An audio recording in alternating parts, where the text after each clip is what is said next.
Agora tem uma outra notícia aqui do padre Fábio de Mello, né? O padre Fábio de Mello participou do programa As Altas Horas, falando de uma defesa tácita do casamento homossexual, né? O padre Fábio de Mello, para mim, ele tem um grande problema, um problema de fundo doutrinário e de fundo estético, né? Uma vez eu estava vendo esse cara lá cantando lá, né? Até me contaram, né, que ele estava cantando lá em Belém do Pará, né, que ele participa lá cantando música, não sei o quê. O cara se veste como galã, né? O cara se veste como galãzão, né? Ganha dinheiro com isso, ganha dinheiro vendendo os discos dele. E quando a mulherada querendo cair de boca nele, ele banca o gostoso e diz assim: olha, vocês não podem fazer isso, porque eu sou padre. Olha, sinceramente, o cara diz é um filho da puta, pô, falar uma coisa dessa. Porque o padre tem que ter uma postura de padre. Agora, quando o padre começa a ter postura de galã, começa a usar o poder dele de padre para, digamos, insuflar o sentimento das mulheres, e depois ainda banca o gostosão, banca o bacana, alguma coisa está errada com esse padre.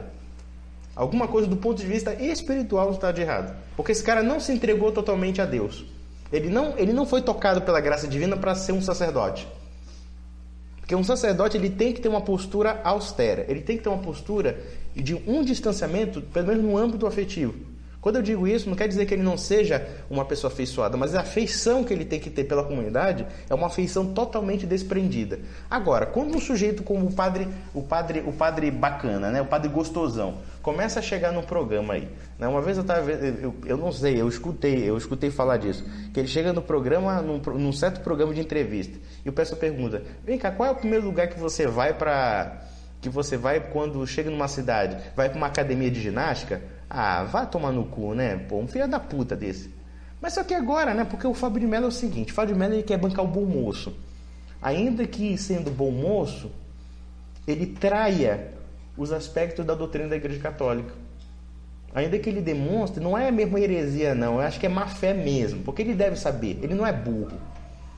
Ele não é burro, mas ele deve saber. Então ele quer vender os discos dele, ele deve ter um ego maior do que a fé dele, né? E ele chega no programa As Altas Horas dizendo, olha, perguntando sobre o casamento gay, né? Que olha, as religiões, né? Não fala nem Igreja Católica, as religiões em geral, elas têm o direito de questionar ou discordar, né? Do casamento gay, né? Da relação de pessoas do mesmo sexo. Mas isso não significa que nós devemos respeitar os direitos civis deles, né? Os direitos civis deles e não sei o quê. O cara enrolou para justamente falar o seguinte, que no final das contas ele é a favor do casamento gay. Só que o problema é o seguinte: para um católico não existe essa distinção. Claro, existe uma distinção dentro da esfera dos poderes, ou seja, a esfera do poder temporal e do poder espiritual. Mas dentro da esfera dos valores, para o católico, os valores católicos não são valores privados, como ele coloca. Ele está dizendo o seguinte, que o catolicismo é uma coisa dos católicos, é problema dos católicos, não é problema da sociedade civil. Que a família não é um problema da religião, e é um problema do Estado. É isso que ele está falando no vídeo. Ora, se a família é um problema do Estado, então o que ele está fazendo? Ele está colocando o Estado acima das leis divinas. Porque a família não é, para um católico, um problema somente, não é um problema estatal, no sentido estatal, impor as diretrizes que ele quiser. A família, ela é o quê? Ela é uma instituição natural e uma instituição sacramentada pela Igreja, uma instituição que tem sim uma origem divina. Uma origem divina na consecução não somente da sociedade, como na formação de indivíduo. Com certeza você não reproduz filhos sozinho, pelo menos por enquanto, né? Hoje em dia o pessoal está querendo, né, tirar o homem da família, ou tirar a mulher da família, ou seja, o pessoal quer cada vez mais alienar a reprodução humana, né? Seja através da ciência, seja através do Estado, seja através de qualquer tipo de engenharia social, o pessoal já quer destruir a família. Mas o que acontece? Quer dizer, esse sujeito, o que ele está falando? Ele está falando que a vontade do Estado está acima da vontade da Igreja. Independentemente do que seja essa vontade do Estado, essa vontade estatal. Se a vontade estatal achar que os homossexuais eles devem, sei lá, ser reconhecidos como uma família, entre aspas, mas a religião não tem que se meter nisso, porque isso é uma religião. Quer dizer, o único foro de consciência individual é a religião, né? Agora, o foro o foro de imposição pública é do Estado. E qual Estado está impondo? Quer dizer, qual é a ideologia do Estado? A ideologia politicamente correta. Ideologia esquerdista. Quer dizer, a ideologia da esquerda que o Estado pode impor está acima da igreja, está acima da religião. Olha, com um padre desse estão literalmente fodidos. Isso aí não deixa de ser parecido com aquele tal do Padre Beto lá de Bauru, pô, que dizia o seguinte: olha, se você tem sua mulher, né? O cara falando assim, se você tem sua mulher, né? E você mete o chifre na cabeça dela e ela consente, isso é fidelidade, né? Isso é fidelidade, porque todo mundo está consentindo ali, né? Se tem dois homens se comendo, entendeu? Isso aí é amor. Quer dizer, porra, cara, olha, uma das coisas que eu menos esperava, né? O padre da igreja do diabo, pô, dentro da igreja católica, né? Então, quer dizer, e é interessante que, por exemplo, quando o Fábio de Mello coloca a religião no plano da subjetividade, ele está dizendo que a religião, basicamente, ainda que de forma sutil, é apenas um capricho individual e, portanto, irracional. E quem é o racional da história? O Estado. Quem é o racional da história? A agenda LGBT que o Estado está impondo sobre toda a sociedade, ainda que a revelia dela, ainda que a revelia das tradições culturais da sociedade, da igreja, da cristandade, etc. Entendeu? Então, aqui entre nós, olha, se você gosta do padre Fábio de Mello, meu amigo, eu vou lhe dizer uma coisa, eu vou duvidar da sua inteligência. Né? Acho que no fundo, se você for mulher, é porque tu quer te dar um pega no padre. Não vem que não tem, não. É porque tu gosta do padre, acha ele bonitinho, né? Sei lá, tu deve no fundo ficar sonhando na cama com ele à noite, aí tu ficas aí, depois, né, toda arregaçada, né? E depois aí fica dizendo, não, eu gosto do padre porque ele fala coisas bonitas. Fala coisa bonita, pô, isso é bonito? Bonito cacete, pô. O cara é um baita de um filho da puta. Puxa saco do estabilismo também. Ele fala isso porque ele quer vender o disquinho dele, quer parecer bonito para todo mundo. Mas católico não tem que se preocupar com o mundo, não. Se o leão comer ele vivo, foda-se, entendeu? Tem que ir e renunciar em nome de Jesus Cristo e acabou. Aquilo que Jesus Cristo prega é isso e acabou, entendeu? Não tem que ficar mudando, tá entendendo? Mudando aquilo que Jesus Cristo falou para ficar agradando o mundo. Porque se você quiser agradar o mundo, você vai perder a sua alma. É isso que você tem que pensar. E sua alma no sentido de uma traição de consciência. Você está traindo sua consciência perante como cristão. Ou seja, você aceitando que o mundo, né, o mundinho agora está vendendo toda uma cartilha, né, Gregório do Vivier, né, aborto, eutanásia, casamento gay, tudo que não presta. Depois vem pedofilia, depois vem, sei lá, depuração racial, depois vem tudo isso, vem todo o script ali, né, já está o pacote pronto e acabado para você.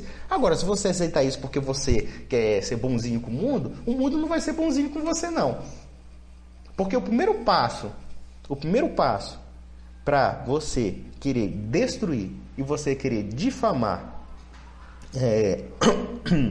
você querer destruir e você querer difamar, e inclusive querendo, digamos, suprimir um grupo social, é você criar toda uma caricatura em torno dele, né? Todo esse grupo.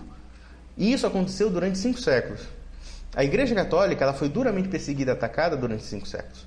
Então, por exemplo, você pega, por exemplo, a Revolução Francesa, você pega a Revolução Russa, você pega a Guerra Civil Espanhola, você pega a Revolução Socialista no México, que gerou a Guerra Civil Cristeira.